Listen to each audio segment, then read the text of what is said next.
Hello, আসসালামু আলাইকুম guys, কেমন আছেন সবাই? ভালো আছেন? আজকে আমি আপনাদের মাঝে নতুন একটা ভিডিও নিয়ে আসলাম। ভিডিও হলো কৃষি দিবানিশি। দেখেন দর্শক ভাইরা, আমি আজকে দীর্ঘ 11 বছর হয়ে গেছে আসার পরে এই ফ্ল্যাট বাসা আমরা নিয়ে গেছি। ফ্ল্যাট বাসার জানালার পাশে আমি কৃষি চাষ করলাম। দেখেন দর্শক ভাইরা, কি চাষ করলাম এই জায়গায়। এখন বর্তমানে ঠান্ডার সিজন, বিভিন্ন শাকসবজি করলাম। প্রথমে আমি সরিষা এবং লাল শাক, পুঁই শাক, বিভিন্ন ধরনের ভেন্ডি, কলমি শাক কিভাবে আমি রোপণ করলাম। দেখেন আজকে আমি আবার একটা নতুন পদ্ধতিতে কলমি শাক রোপণ করলাম। লাউ গাছ, বিভিন্ন ধরনের শাকসবজি এখানে আমি চাষ করলাম জানালার পাশে।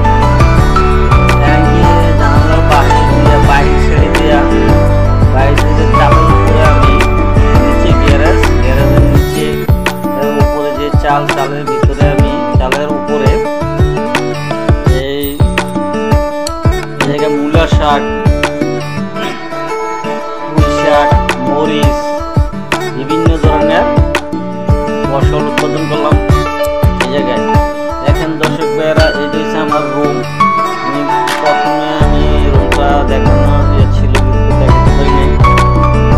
এই রুমের জানালার পাশে দেখেন কি চাষ করলাম। এই জায়গায় মূলা শাক আছে, পুঁই শাক আছে, তারপরে এক আজব শাক, ভুট্টা শাক, হয়তো আপনারা চিনবেন। ভুট্টা শাক মিষ্টিতে ওঠে। আমি হয়তো আপনি দেখাইতেছি ভুট্টা শাকটা কত সুন্দর ছোট। এই যে দেখছেন, এই যে ভুট্টা শাকটা খুব সুন্দরভাবে এক পিস করছে, আর ছোট ছোট নিচে আছে। হয়তো এই শাকসবজির কারণে ওই ভুট্টা শাকটা দেখা যাবে না।